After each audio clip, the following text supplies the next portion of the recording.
first thing is to be ready and be prepared before you come over here.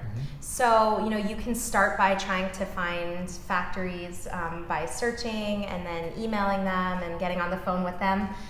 But my biggest advice is to really come on over here, meet with your factory. I mean, this is going to be, you're putting everything, you're putting yourself, your sweat, your soul, your money into these garments, hopefully.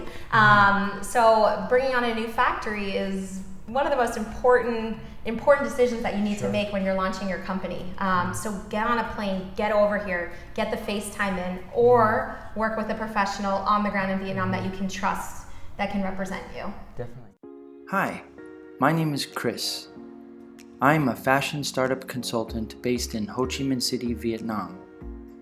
My passion is working with energetic startups to prepare them to meet investors.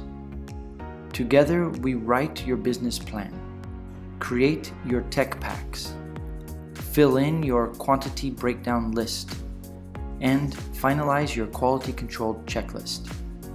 Then I take you to the Vietnamese sewing factories to get a price quote and get samples made. Get started by reading my ebooks or listening to them on audio. When you're ready, hire me and I will ease your fears and give you an action plan to realize your garment production dreams. Let's work together in Vietnam.